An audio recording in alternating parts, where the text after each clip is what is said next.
definitely for that. And Denver's probably going to be still playing for a playoff spot that week. So I think so. Bitch Magnet 9-6, A-Dogs 9-6. A couple of your friends there, Eric Moshan and Aaron Lennon, fighting for that third spot. But I think those guys are probably. I mean, I'd have to go back and look, but I don't think they look good this week. So they could be 9-8. Yeah.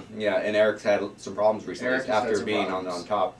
Wang and Tang 8-8, winners of 6 straight. Rod Rivera's team. Who are his key players? Jeff Garcia had to come in because Matt Hasselback, his keeper, got hurt. He's got Kevin Smith, Ernest Graham.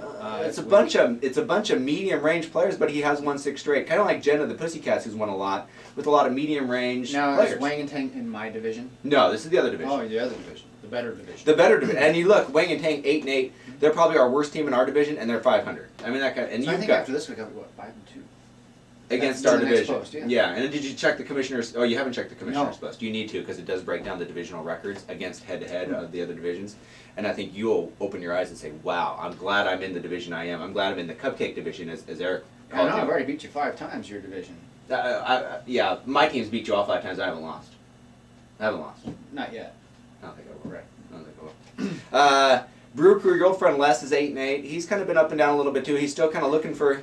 He's had a lot of trade offers. Joseph Adiasman out there, Steve Slayton, him, Jake DeLong. He turned me down a couple of trades, so I feel no tough shit for Les. The Beast has not been able to pull. He hasn't been able to pull that trade. I know he's been talking to Katie, the Divas, Eli Manning, who's on the trade market right now. Katie's been talking to a couple teams I know.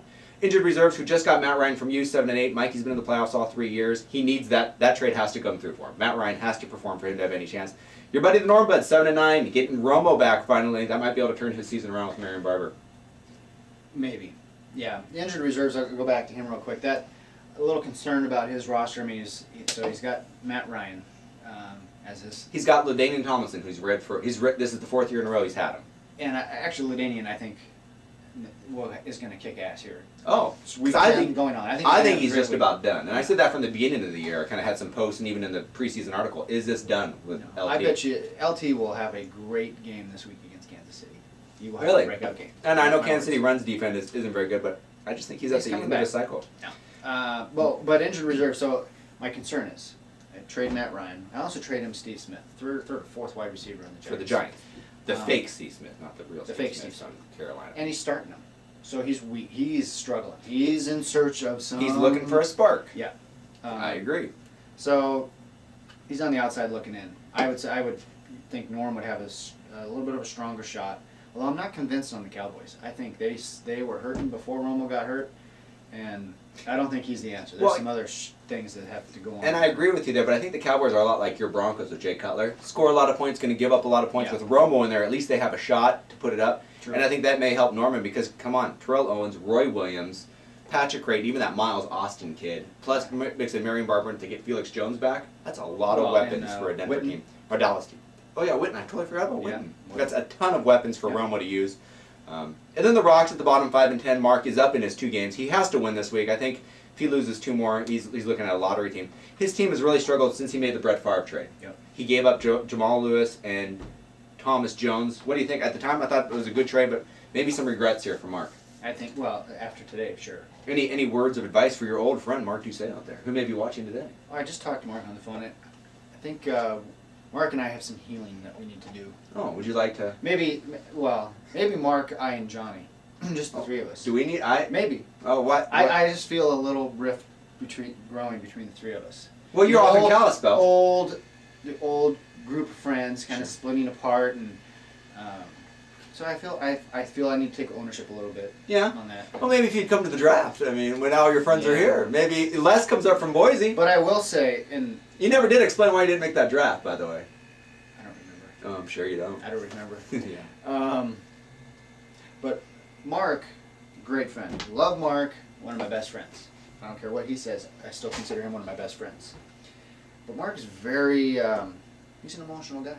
He takes things very personal, right or wrong, but you don't screw with Mark or he'll let you know. Which is all right. It's a 2-way street. That's all you never call. It's like, well, I got a phone too. And so it hurts my feelings. And I have feelings too. Sure. So, Mark, you could call me. It's all right. So the invitation is out there. The invitation's The out number there. to the house is 665-0001. Mark, Dane will be here for a few more minutes. If you'd like to dial in and call and talk to Dane right now, and maybe Or if that makes you uncomfortable, you can send me an email and we can go that route. the email or the text. Mark's not a big. I love the text. Or Easier. Xbox. Or Xbox. We started playing some Xbox together. And then the Rift, and now no more Xbox. Well, it might have been because I beat him. Oh. Mark is a competitive person. I know. And normally, you and Mark are the ones that have the secret buttons and the things that you could always do that I never understood. The turbo boost upper buttons that you never really understood. Right. Sure. We can remember a lot of that. So, but Mark's a good friend. That's where all the But smack talk. I think Mark is his fantasy year, at least in this league, is done. done. Is done. Wow. He's leading this week, but it's done. It's done. And I may not lose another game. Oh. I just like to put that out. I won't guarantee it, but I'm that strong. If you don't lose Just another that game, strong. that means you will win the championship. Yeah, of course. Your name will be on the bobblehead trophy. And I get to name a division, correct? Yes, that's right. Maybe And you pick can. a division next year. You will. Yeah. What will happen is the two teams that make the championship, and this year was Rivera and Robbie Hunt. They get to pick what division they want, and that's why this year was so. Because I don't think Rivera and Robbie Hunt know the division. In fact, Robbie did a lot better picking his team. So I'll tell you, you understand how college football works a little bit? Like Boise State. Let's pick Sure. Boise State. Sure. So at the beginning of the season, before it even starts, maybe even in the summer, Boise State kind of controls a little bit its opponents. They get to schedule teams, Yeah. schedule opponents. Yep. And it's kind of a strategy to go through the years, set themselves up for a bowl game. Exactly. Get them an opportunity in a bowl They're game. undefeated. That's Sure. the Just like purpose. Utah State. I'm sure they handpicked that one. So, as me winning the Super Bowl in fantasy, if I had that opportunity, I will intentionally pick weak opponents.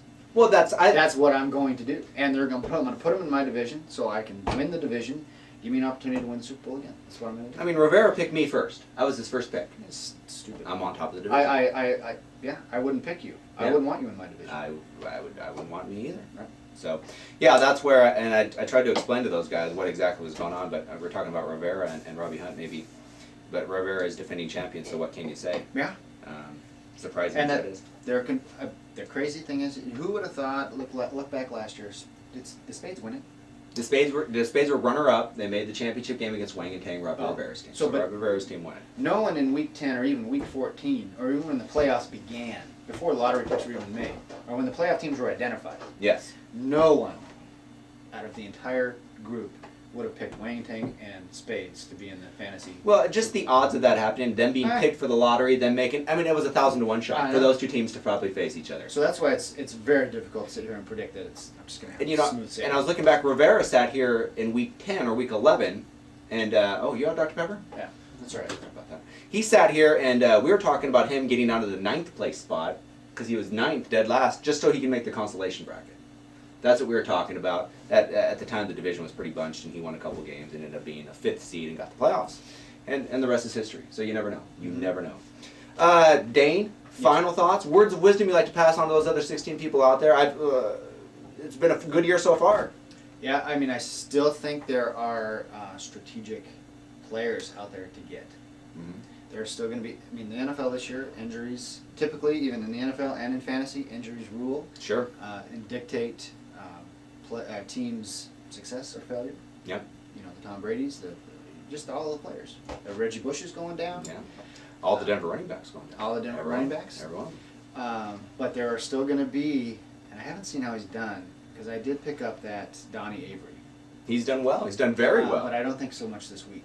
Yeah, well, they're down 40-3 last time Yeah. I saw, so. But I still think, I think I'm done though. Barring injury, I think I'm done. Other than I will probably still strategically play the defensive team market based on matchups. Gotcha. And you might have to make a move with Ryan Turan. Sounds like he's out for the year. I'll drop him, but I don't know who I would pick up, and right now I don't need him. Peyton Hillis is out there. I might let I picked up not Peyton get Hillis. So. Maybe I'll get Edgerrin James again once Top Dog drops him. And you guaranteed victory against the top dog week 12. We do have that on that's record. done. That's so guaranteed. That's going to be a guaranteed win. Oh, a good pickup. I think the new Hightower is J.J. Arrington, and he's a free agent, I believe. J.J. Arrington is out there. So I'll go get J.J. Arrington and drop Ryan Terrain. Gotcha. Oh, yes, I said that. So just watch that. Sure. Any other names you'd like to throw out there? I can't think of anybody off the No, I can't. Joe Montana's available. Yeah.